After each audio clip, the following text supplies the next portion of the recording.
Assalamualaikum warahmatullahi wabarakatuh.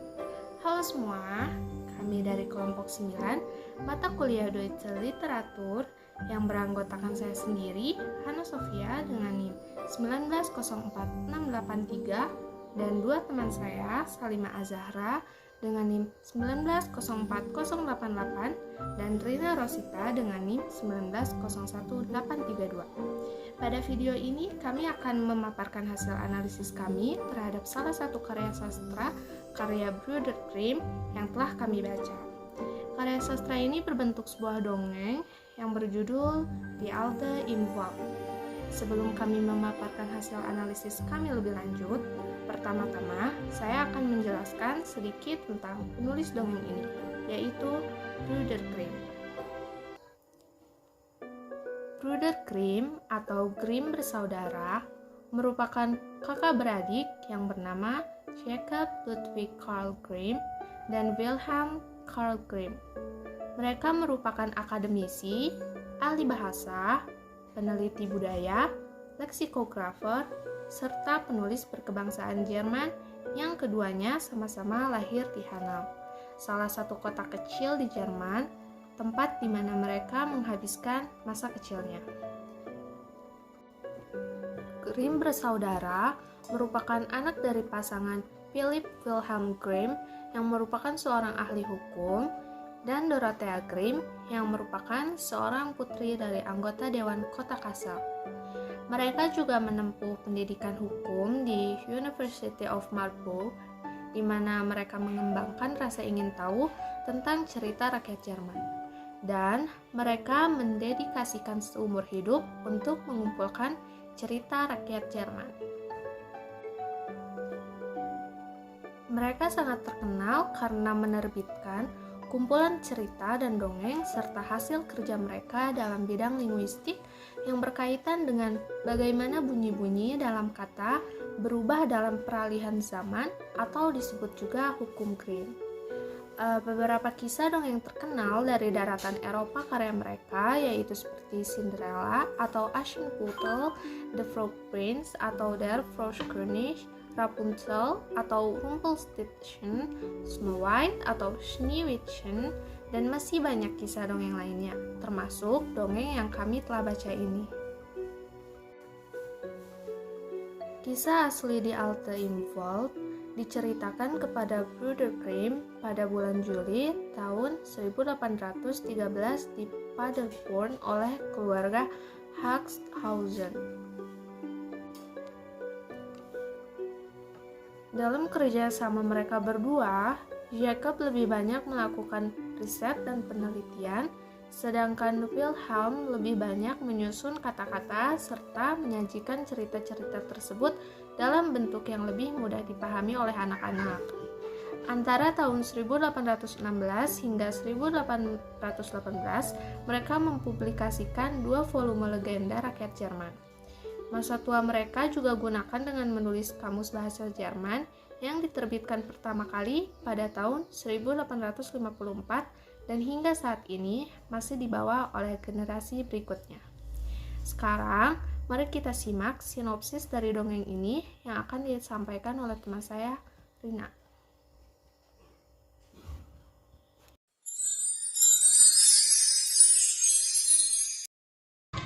Halo, guten Tag. Nama saya Rina Rosita dengan NIM 1901832.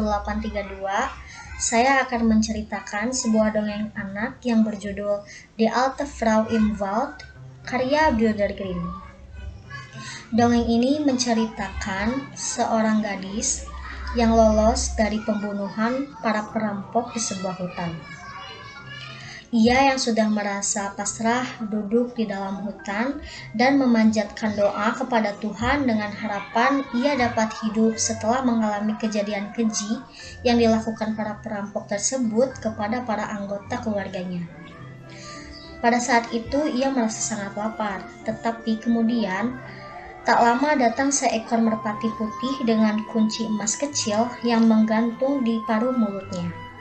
Ia berkata kepada gadis tersebut bahwa di sebuah pohon besar terdapat sebuah pintu berisi roti dan susu sehingga gadis tersebut tidak akan merasakan lapar lagi.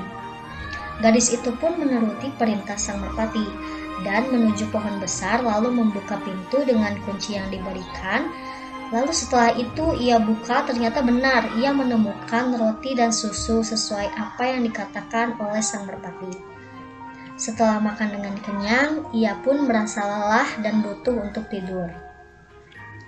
Kemudian sang merpati pun terbang, lalu datang kembali dengan membawa kunci emas kecil persis seperti sebelumnya dan menyuruh gadis tersebut untuk membuka pintu yang terdapat dalam pohon tersebut.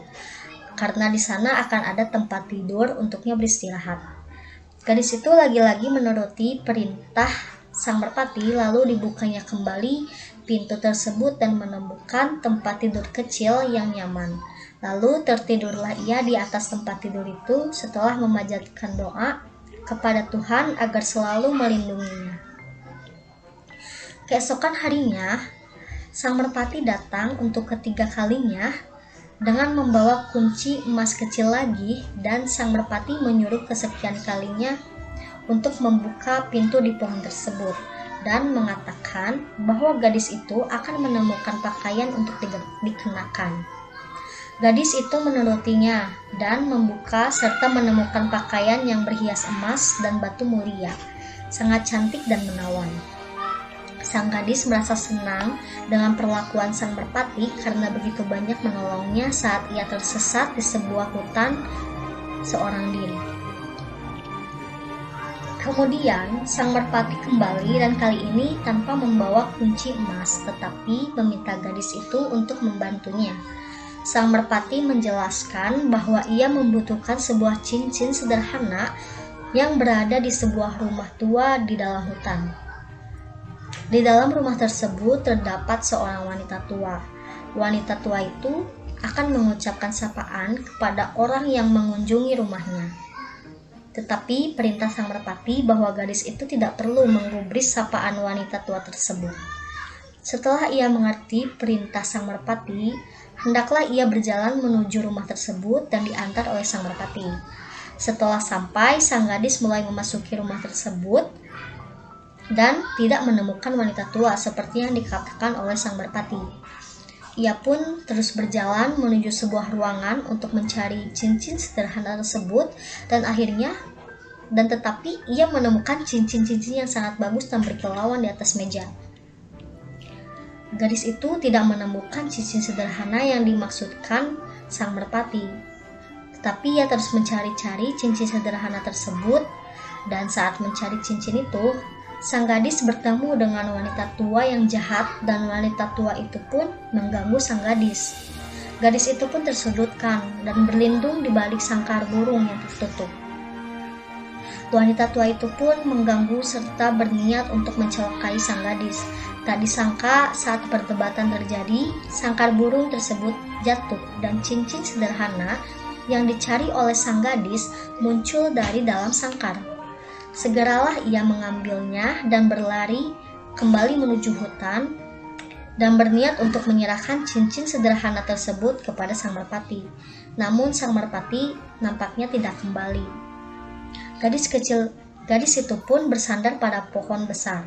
Tetapi keanehan terjadi bahwa pohon tersebut melunak dan berubah menjadi pria yang sangat tampan, yang tiba-tiba saja memeluk dan mencium gadis tersebut. Sang pria tampan sangat bahagia dan mengucapkan terima kasih kepada sang gadis karena ia terbebas dari kutukan penyihir jahat yang ternyata wanita tua yang ada di dalam rumah itu yang sudah merubahnya menjadi pohon.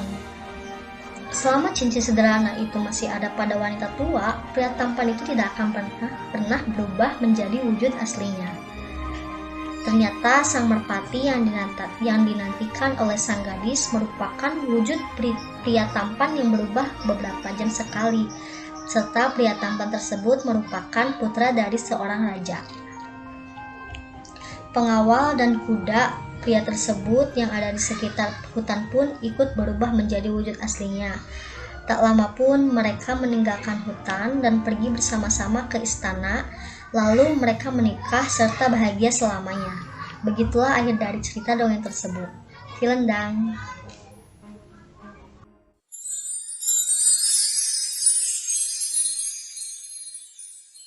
Di dalam dongeng ini ada 4 tokoh. Pertama, gadis yang selamat dari pembunuhan oleh perampok.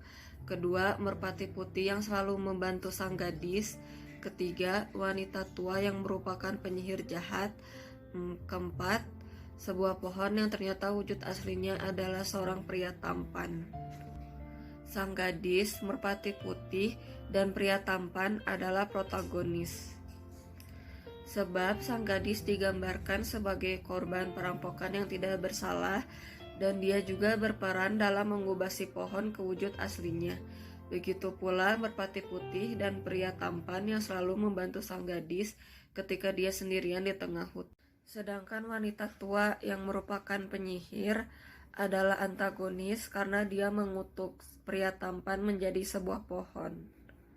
Latar waktu dalam dongeng ini adalah pada zaman dahulu kala karena di bagian awal ada kalimat es für einmal, sedangkan latar tempatnya berada di hutan. Suasana di awal cerita menakutkan dan menegangkan karena terjadi pembunuhan dan perampokan.